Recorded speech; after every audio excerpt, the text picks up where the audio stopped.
Assalamualaikum warahmatullahi wabarakatuh. Alhamdulillah, assalatu wassalamu ala rasulillah, amma ba'd. Kaum muslimin yang dirahmati Allah subhanahu wa ta'ala, diriwayatkan oleh Ummul Mukminin Aisyah radhiyallahu ta'ala anha bahwasanya Rasulullah sallallahu alaihi wasallam bersabda, "Man ahdasa fi amrina hadza ma laisa minhu fahuwa raddun." Rawahul Bukhari wa Muslim. Bahwasanya Rasulullah Shallallahu Alaihi Wasallam mengatakan, barang siapa yang mengada-adakan sebuah perkara di dalam urusan agama kami yang tidak ada asalnya dari kami, maka dia pasti tertolak. Hadis riwayat Bukhari dan Muslim.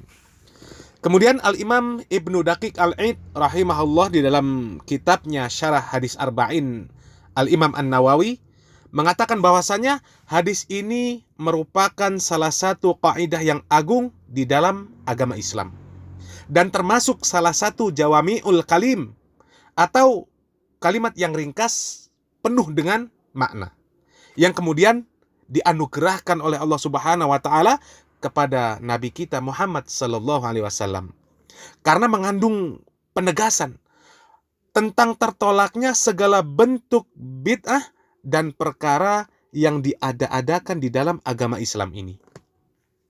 Kemudian Syekh Abdul Muhsin bin Hamad Al-Abad Al-Badr hafizahullah ta'ala di dalam kitabnya Kutub Warasail Abdul Muhsin, beliau mengatakan hadis ini adalah kaidah untuk menimbang amalan secara lahiriah. Bahwasanya amal tidak dianggap benar kecuali apabila amal tersebut caranya sesuai dengan apa yang disyariatkan, apa yang dicontohkan oleh Rasulullah Shallallahu Alaihi Wasallam.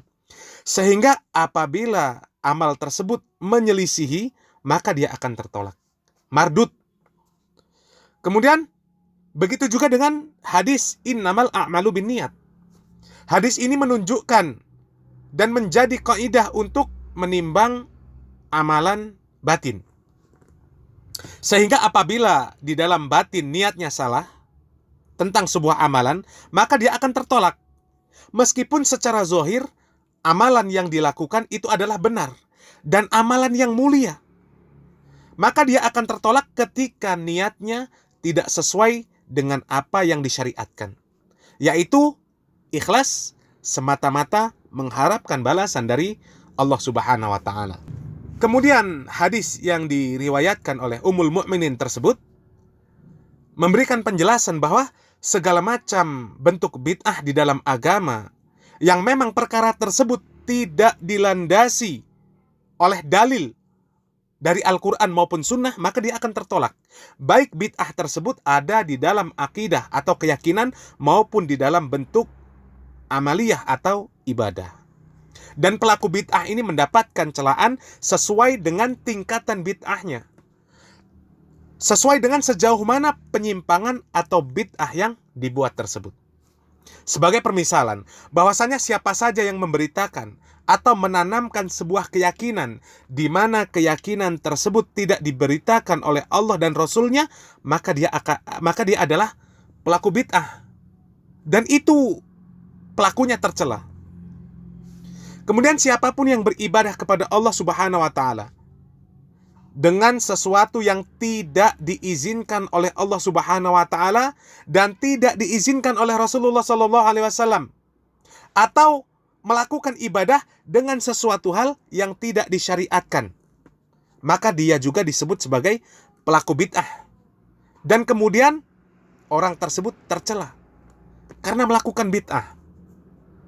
Sebagai contoh lagi, barang siapa yang mengharamkan sesuatu yang mubah atau boleh, atau kemudian beribadah kepada Allah dengan amalan-amalan yang tidak diajarkan di dalam syariat, maka yang seperti itu juga disebut dengan pelaku bid'ah dan tercela. Sehingga harus difahami bahwasanya bid'ah yang dimaksud oleh Rasulullah SAW itu adalah bid'ah yang terjadi di dalam perkara agama, bukan pada perkara dunia, seperti yang difahami oleh begitu banyak orang-orang yang mereka disebut sebagai tokoh agama, ustadz, ulama, dan sebagainya. Dalam hadis, Nabi SAW mencela bid'ah dalam agama.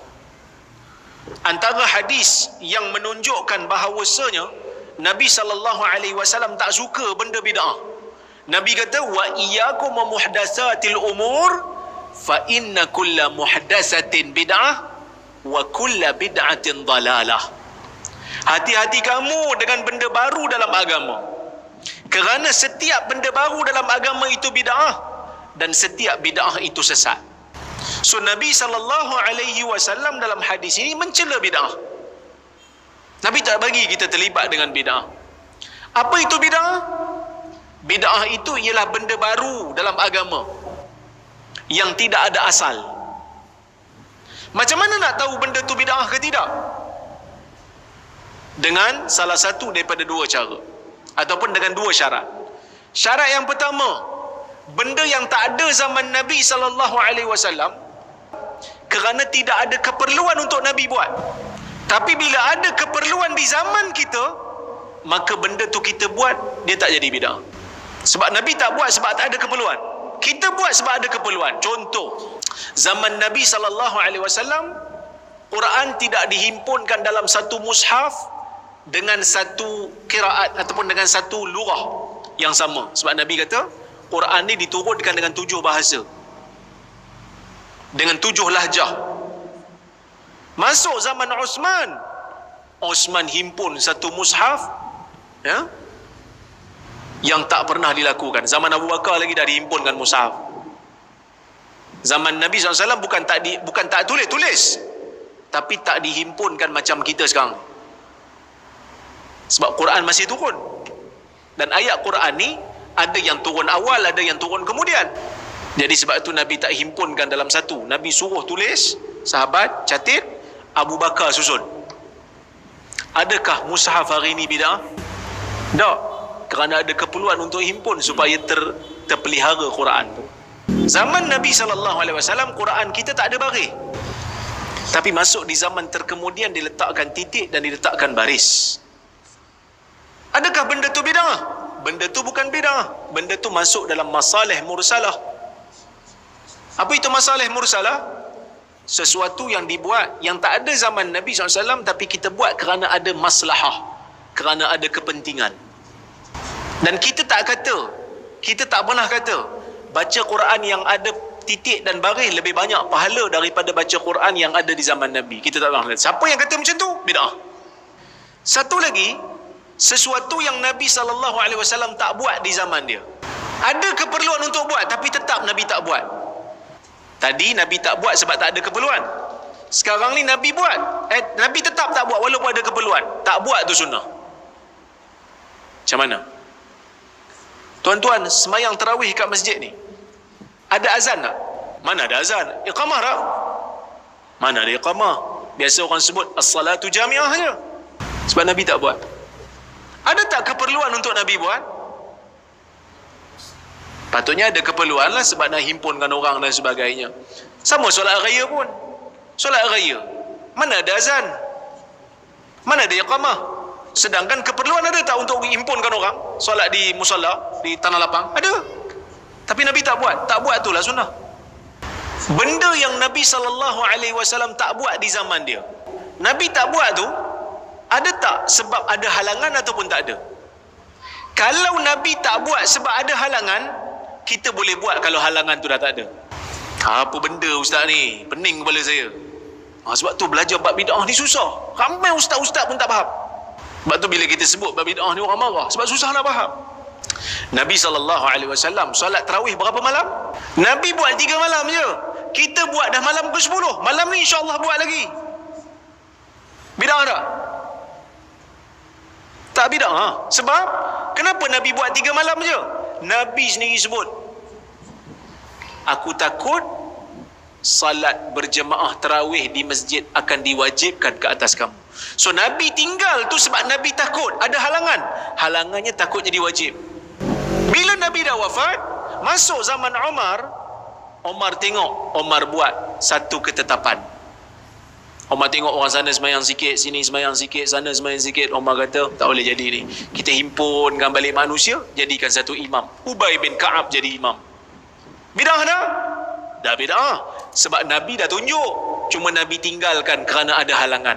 Zaman Umar, dah tak ada halangan kerana Nabi dah wafat, syariat telah sempurna, tak mungkin salat tarawih jadi wajib.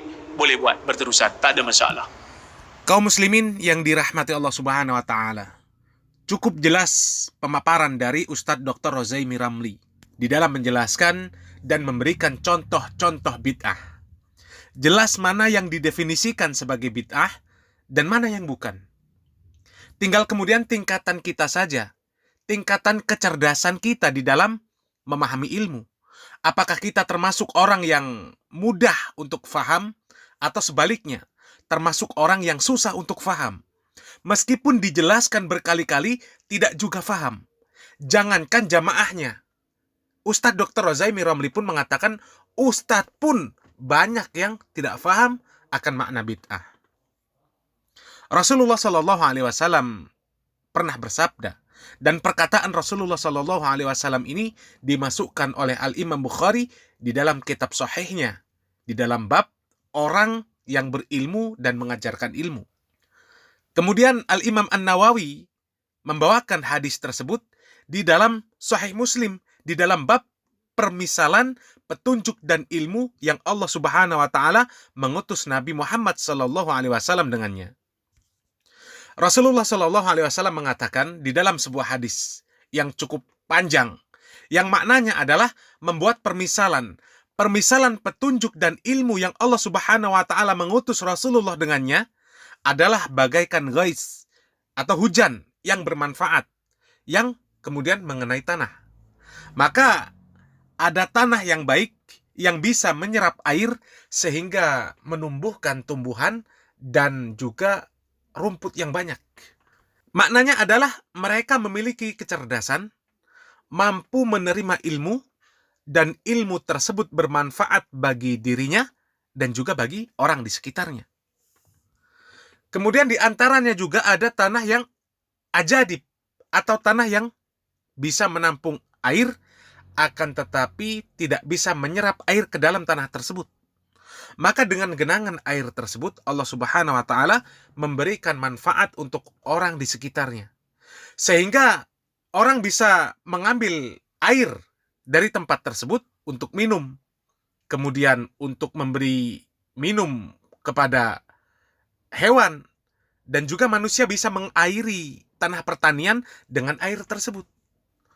Orang seperti ini sebenarnya mempunyai potensi kebaikan, akan tetapi dia tercela. Karena pada hakikatnya dia adalah orang yang berilmu, kemudian memahami, akan tetapi tidak mau mengamalkan. Hanya mampu memberikan nasihat kepada orang lain. Kalaulah diistilahkan, orang ini hanya bisa ceramah saja, akan tetapi tidak mau mengamalkan. Justru yang mendengarkan ceramahnya tersebut yang mau untuk mengamalkan. Dan orang seperti ini tercela. Kemudian, jenis tanah yang ketiga adalah tanah qi'an, yaitu tanah yang tidak bisa menampung air dan juga tidak bisa menyerap air. Dan ini permisalan orang yang sangat buruk di dalam menerima dan memahami ilmu. Orang seperti ini tidak faham, tidak mau memahami, dan justru menolak ketika diberikan pemahaman, diberikan ilmu. Orang tersebut tidak menerima, bahkan menolak. Dan inilah permisalan orang di dalam memahami ilmu. Dan yang paling baik adalah orang yang mau menerima, kemudian memahami, kemudian mengamalkan dan mendakwahkan. Sehingga ilmu tersebut bermanfaat bagi dirinya dan juga bermanfaat bagi orang lain. Semoga Allah Subhanahu wa taala menjadikan kita seperti permisalan tanah yang subur, yang bisa menyerap ilmu, bisa memahami ilmu, kemudian mengamalkan ilmu, dan juga menumbuhkan manfaat dari ilmu tersebut bagi orang lain. Semoga bermanfaat. Barakallahu fikum. Wassalamualaikum warahmatullahi wabarakatuh.